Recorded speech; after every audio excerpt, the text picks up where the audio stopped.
So I'm Pam, and they did the introduction. I'm going to go pretty fast so that we can catch up a little bit. And I left beautiful Yarmouth, Nova Scotia last night at supper time, and I landed in beautiful Port Hawkesbury, the home of one of my dear friends, Mayor Brenda. So I had a great night's sleep, and I'm ready to go.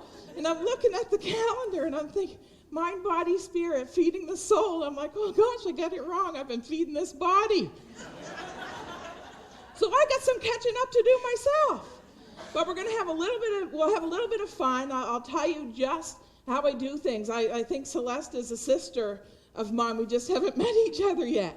I'm pretty darn blunt because I always say this. I say, you know, I'm 57. Let's just put that on the table. So I'm a senior in some places. I always walk in and go, what's the age limit here? Because my mama needs a discount, right? So the whole senior thing gets you a discount. But I just say it like it is, because the older I get, the more I realize God takes 2 words away from me a day and gives me one I don't understand, so my vocabulary is relatively limited. So we're going to do mind over matter. If I fall, sir, could you pick me up? If I did, hey, just pick me up and plant me back here. Mind over matter.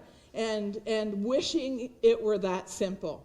So I'm going to give you some tips today. It's just easy going. It's nothing. I'm going to say this. I think that everything I'm going to say, probably 95 to 99% of it, everybody in this room already knows. But for some reason, we need to be reminded. And my friends and my family do that all the time. They always say to me, Pam, you know this. You know you have to eat that salad instead of those French fries. And I'm like, you need to just stop talking now, okay? I don't maintain this by eating salads, baby, I'm telling you. This is a lot of hard work, okay? So I wish it were that simple. I love this. So what we expect when we age, and I think most of us in this room have experienced this. We get aches, we get pains. Everything on this body needs elastic of some sort to keep it where it used to be. I'm just saying. And then they tell me, this is going to be televised. And I'm like, oh my gosh, I forgot my Spanx. This is bad. This is really, really bad. And then I remember when I turned 50, this is a true story. I'm laying in bed and I'm so tired. I'm not a morning person, and I'm not a night person. I'm good for about 2 hours a day. It's pretty bad. But I'm laying there in bed, and my husband's there, and he's like kind of turning over because he knows I'm not sleeping. And the minute I turned 50, and this is seven years ago, and I'm watching the clock, and my eyes are like, oh, just hurry up and turn 12 o'clock so I can say I'm 50, and everybody else is going, I want to be 50. When that clock hit midnight, I jumped right up on the bed, and I went, woo-hoo! I don't care anymore! And that's what life has been like ever since. Absolutely friggin' amazing. Because you know what? What you think of me is none of my business anymore. I'm just going to go about my life the way I should. And so I told you to tell you that, because when I turned 50, I said, yeah, Spanx. No, you're done. So we're good to go. All right?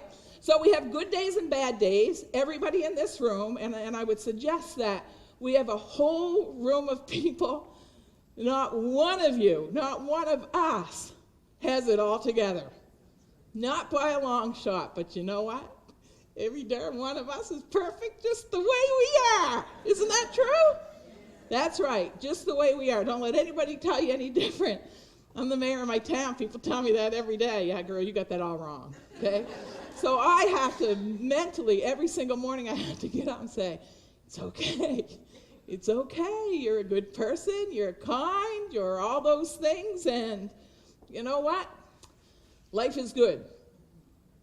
Everybody else seems so happy and normal. I wish I weren't the only person with mental health issues. Everybody's sitting there saying the same thing. And when I talk mental health, I'm going to miss something. But depression and panic and anxiety and a million other things that if there's 130 people in the room, there's probably 130 different ways that you could say this is a mental health issue for me. And today is all about mental health. So whatever your issue is, whatever I'm talking about, just take what I'm saying and put it into your stories. That sound fair? Okay? All right. So from a CMHA, the Mental Health Association article, it says, what causes mental illness? Poor parenting, making poor choices, or a complex interplay of genetic, biological, personality, blah, blah, blah, blah, blah, blah. I'm like, oh my gosh, like how many people just say, well, if you were brought up right, if you would eat right, be happy. Those people have black eyes when they say that to me. Tell me just be happy, oh my goodness. So we have to understand who we are and what affects us, what triggers us, all those things. And if we can just be aware of those things, then we can live mentally a more healthy life. And that's all we want. We just want to live our lives, as healthy as we possibly can. Then there's the, I can't memorize everything, but I can see it sideways. The stigma. So I always look these things up because I want to know medically. And you know what I'm doing right now? I'm going, what's with that? Right? How you like me now? So stigma is the co-occurrence of the components, labeling, stereotyping. I can read that whole long thing, and I'm sitting there reading it because I'm a researcher. I like to dig in and see, what is Wikipedia? Because they're the champions, baby. What do they say about stuff? So anyway, I just thought, everything I read, my head kept saying, stigma is just judgment. It's as simple as that. That somebody out there is looking at somebody else making some kind of judgment call, usually without the information or having gone through it or not even recognizing who they are. So the stigma thing kills me every single day. And I have to intentionally, I want you to hear this, intentionally say that judgment doesn't matter because I know who I am. Does that make sense to you? Okay, not easy. It's not easy. And I understand that. And so for many of you, and for me, for sure, it's the fact that the whole mental health piece, when you live with something that you can name, your whole lives you've had people saying, don't say that out loud. Don't tell anybody. Oh my goodness, if anybody finds that out. And that happened to me in my life too. And somebody, a family member had said to me, oh my goodness, don't tell anybody that, you have this mental illness or that. And I said, yeah, you're right. I probably shouldn't. So I wrote a book about it instead. Because I'm just a little rebel without Spanx. So this is learned behavior. And often that's exactly what's happened, that we've been taught our whole lives, just keep quiet. If you don't say anything, nobody will know, and it'll go away. And I think it's just the opposite, and we'll talk about that in a second. So I'm going to give you these, and I'm going to give them to you quickly, so you listen fast, okay? 10 steps to better mental health. Now, I don't want to say I'm an expert, because I'm certainly not a medical doctor. However, if we can do these things and just be reminded every single day that there are some things in our lives that we can make better, but we have to be intentional about it, because probably most of you in this room give very good advice, except when you look in the mirror. That's how I am. I'm really great at giving you this advice and hoping like heck I can drive by McDonald's on the way home without stopping in for a Big Mac. But if I do, I have like 6 hours to drive, so the calories will wear off. You almost wore off when I got that speeding ticket on the way here. I was sweating them off. Number one, you need to own it. And we're talking about mental health and whatever mental health affects you. Own it and understand it. And I said, this is me. This is who I am. Take me as I am, but I have to be able to get up in the morning, look in the mirror, and say, you know what? This is me in all my glory. But you need to do a little bit of research and understand. And when you understand, so you know the whole, you live with depression, people say, oh, just be happy. And for most of our lives, we say, gee, I don't know why, I just can't be happy. It's what everybody's telling me. And it's because it has nothing to do with happiness. I'm happy every single day of my life. Most days of my life. Had to make that correction. Okay, oh my goodness, that's dark. Okay, so the major contributions, and I can't speak for you, but everybody here could probably add to this. You know what? We get to a point in our lives where there's retirement, we're separated from our family and friends, maybe a loss of a friend, finances just throw you into turmoil, social isolation. There are just so many things. But we can help people understand where we are, and in turn, we understand a little bit better. Would you tell, and I'm going to be really blunt here, because people will say, you'll get this. Would you tell someone with diabetes just eat right? You wouldn't. You absolutely would not. Would you suggest to someone with arthritis, just straighten out, for crying out loud? Right? You wouldn't. I'd probably straighten out and then double up into a fist. Let's be honest, okay? Will we tell someone with heart disease, it's your fault, you should have ate right? No, we wouldn't do that. Then why do we treat mental illness different? Telling someone with depression things like cheer up, get over it, move forward, it's a state of mind, is like telling a blind person, for crying out loud, just look harder. It's ridiculous. And yet there's a whole world out there that simply does not get it. And so we can go out there and be who we are in the world, or we take a step back and we kind of go in our own little corners, which is really, really sad, because the world is out there for each of us to enjoy. Addressing the stigma, and this is Michelle Obama. This is U.S., but Michelle's rocking. I don't know that I'd quote the U.S. today. At the root of this dilemma is the way we view mental health in this country. Whether an illness affects your heart, your leg, your brain, it's still an illness, and there should be no distinction. And thank you. And I believe in that. We're really in good company. And I think you'll recognize some of these people. I had thousands of people to pick from. But every day, Margaret Trudeau gets up, and she lives with mental illness. And Glenn Campbell, and There, Barbara Streisand, Billy Joel. I'm a music lover, can you tell? Charlie Pride, like they all wake up every single day just like us. Dolly Parton. She's the most upbeat. Everything in its place, isn't that precious? But she's so positive and vibrant and full of life. But every day she gets up with a mental illness. And Prince Harry, like when his mom died, he just went through proper hell.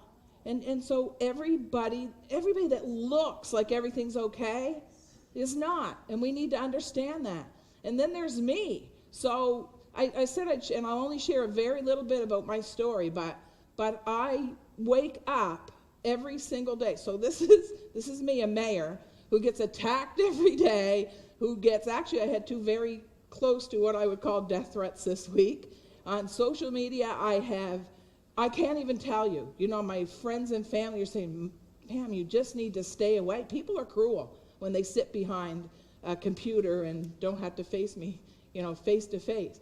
But every single day of my life, I wake up and I have depression, and I have a panic disorder, and I have severe anxiety every single day. And before my feet hit the floor, I have to say consciously, you're not going to beat me today. You're not. Because I can't live the life that I live and do the things that I do if I'm in constant fear of who I am. Does that make sense to you? And there are days, and I'm going to tell you this because I mentioned it to Celeste, and they said they're going to tape this. And all of a sudden I just, and I lost my breath, and I could feel it because everybody's anxiety, anybody that has anxiety, is caused by different things. So for me, it's the most ridiculous thing. Did I say something to hurt somebody's feelings? Or did somebody take something I said the wrong way? So I'll leave here today, I'll get in that car, and I'll probably sit there and I'll shake for about 10 minutes, and I'll say, just did you say anything that would hurt somebody else? And I can't help it. I've said to myself, who cares what they think? But I can't, it's just the way I'm wired.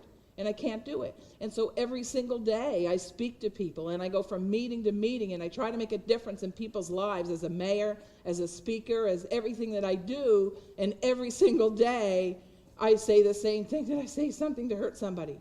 And sometimes I end up physically in my bed in a ball, like when I was a kid, with the blankets pulled over, just curled up in that ball. I can't fix that any more than, if I had diabetes and I ate the wrong stuff all the time. I can't fix it, except medication. I like medication. Medication does this to me, where people say stuff and I go, yeah, whatever. Okay, so it works. So you have to do whatever works for you. And I guess from me to you, I just really, really need you to know that when you look at people and you say it, and so I was talking to the warden, and I was explaining, that's how I live every day. And he said, you know what, Mayor, I would never have known that of you. I said, I guess that's the thing. Nobody knows what's inside. And the whole mental thing is not just in your mind. It's physical, but it just doesn't manifest itself in a physical way. And so you need to be very cognizant of that with each other. And maybe today have those conversations where you say, what is it that you're dealing with, and share with each other. We'll talk about that in a second. There it is. Talk about it. I think vulnerability is strength. When you put yourself out there, you become stronger, because you go, I can't believe I did that. And you can do that. And you can find at least one person in this room today that you can share your story with. And I hope everybody, this is a safe zone today. And there's nothing more important or beautiful to me than a safe zone, where you can say what you have to say and laugh at each other and laugh at yourself and all those pieces, because it's really important. But if we as a society don't learn to talk about mental health, the next generation and the generation after will be doing the same thing as us, just suffering in silence. I don't want to do that. I just don't. My name is Pam, and I got a lot of mental health issues, and I still don't wear Spanx. Don't be ashamed of your story. It really will inspire others. And I have people coming to me, often saying, you're just such a public figure. How do you live with a mental illness? And I'm like, I don't know. How do you live with that ugly shade of fingernail polish? I don't know. It's just right. Everybody can see mine. It's a way of life. So you have to figure out the ways to share, that you find groups, including this. Maybe you make up your own group. Start a book club where you have the first 30 minutes is focused on wellness and talking about how your week was.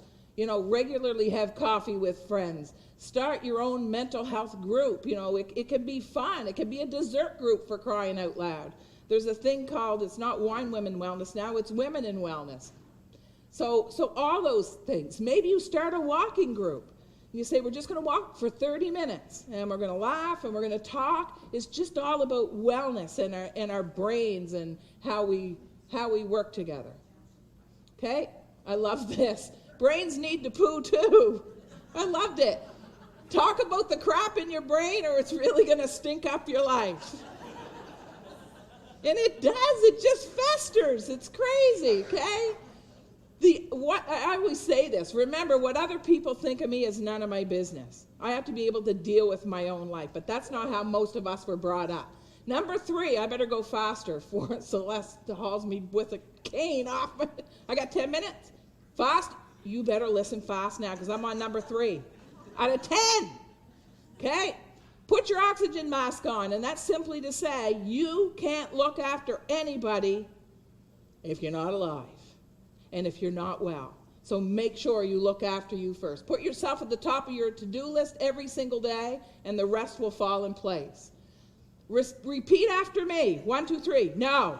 No. Say it louder. No. See, I knew you knew how to say it, but most of you don't, including me. I'm the queen of saying yes to absolutely everything.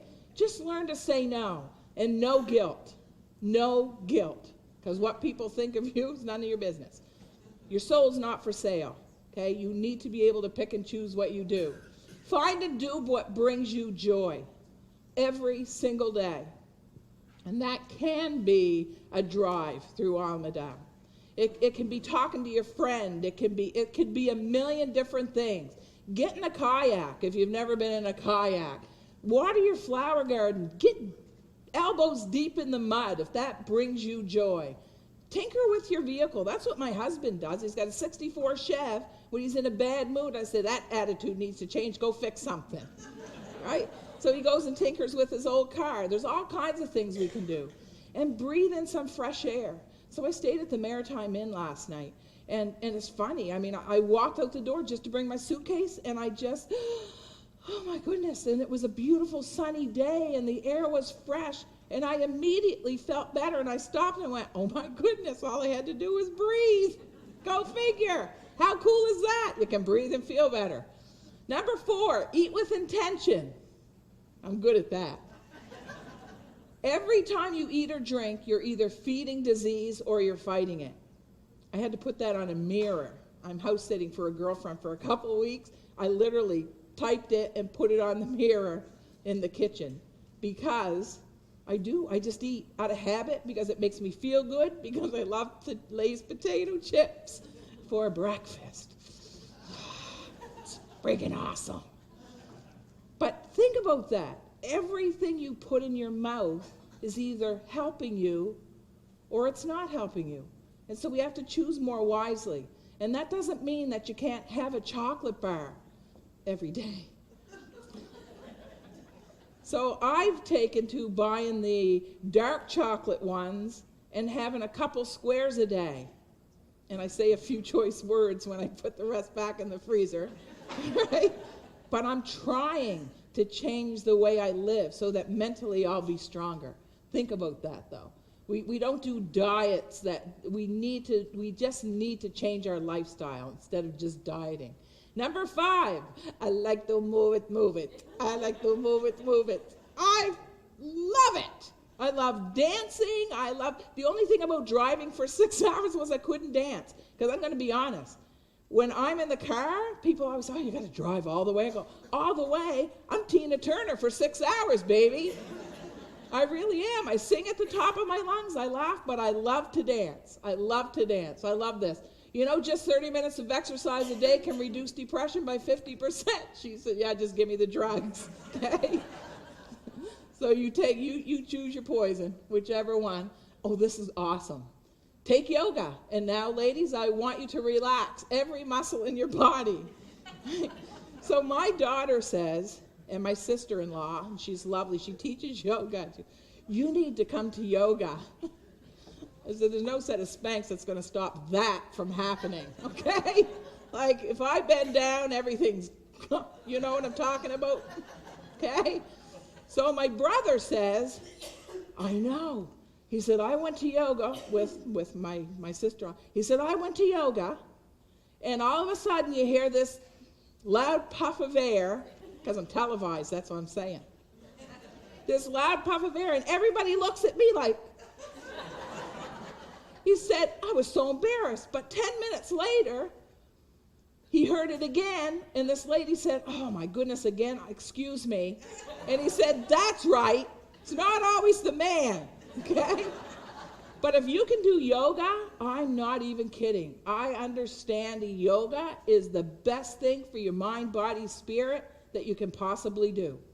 Amazing. So we need to give it a try. I'm going to give it a try when I get home. I've got a gift certificate. I think it's expired, but they'll probably take me anyway, right? I'm not joking. Okay? Like, that's my kind of yoga, right? Sit up. Number 6, stay connected. 5. Woo! That's right, Celeste. Stay connected. There are many ways to stay connected, and this is one of them. Make a new friend today. Don't just stick with your friends. You know what? Your family. Learn how to Skype. I know for some of you it's like, ooh! If I say, Mom, do you want to Skype? I'm away. She'll go, well, what's Skype? Right? Well, go on Facebook. Well, what's Facebook? Right? But then there are others that are just like, yeah, I'm on that, you know? So learn how to Skype and FaceTime and phone calls and visits, Facebook. Just stay connected. There's nothing worse than being lonely. And we can be lonely surrounded by our own friends and family. So you need to find people that you want to spend time with. you can't stay in your corner of the forest waiting for others to come to you. You have to go to them sometimes, says Winnie the Pooh. And it's true. Don't always wait for somebody to make the first step. Number 7, attitude. Now, I've been watching you for the last 20 minutes, or maybe more. You got a great attitude. And you're here because you want to learn, you want to celebrate who you are, and you want to just get a little bit better. So I think you're on a good path there. The truth with all of this is that life happens to us. And sometimes this is life, okay? And we can take all these steps that I'm talking about and the things you're going to learn today and change the way life looks for you. This is how I choose to live my life. And I'm going to say there's good and bad about that. Because as a speaker and as a mom, as a friend, this is great. But as a mayor, I always get, here's little Miss Susie Sunshine, always smiling. So what do you want me to do? Ugly and grouchy all the time? I can do that well too. But I choose to smile. I choose to see the good in life. And I'm telling you, it's a conscious effort. Find something good every single day. Number 8, be obsessively grateful. And I'm going to tell you this, I do it. I'm a prayer warrior too. And so I used to go to bed at night and say my prayers, and I'd wake up in the morning and say amen, because you fall asleep, right? Can't stay awake through that. So I started to say my prayers in a different way, and it was the whole grateful thing. And I will start by saying, this is what I'm thankful for today. And already, it's like 10 o'clock in the morning, and I'm going to say I'm thankful for a good breakfast and a comfortable sleep. I'm thankful for the new friends that I've met. I'm thankful to be able to stand here and do this. I'm thankful for a beautiful day. Don't focus on the negative. The negative is always going to be there. But we have to intentionally focus on what we're thankful for. And you know what? I'm not joking. Sometimes I can get up to 27, 30, 40 things before I fall asleep. There's lots to be thankful for. Be obsessively grateful. Number 9, celebrate all that is you. I love this. Ooh, who's that sexy beast? Oh, I clicked on my own profile again. Sometimes I literally, I can't believe I'm saying this on camera. I strip right down to my underwear and look in the mirror and I go, that's right, girl. That's right. I don't dare to laugh at myself. And then my head's going, like, girl, who are you trying to convince? Right? But this is who I am, and I quite like me. So, you know what? Again, what other people think of me is none of my business. Self-care, like reward yourself. Just find a way to reward yourself every time you do something good for yourself. Remember that you're worthy of the very, very, very best. The very best. Every single one of us. I love this. I quote it all the time. Our deepest fear is not that we are inadequate. Our deepest fear is that we are powerful beyond measure. It's our light, not our darkness, that most frightens us.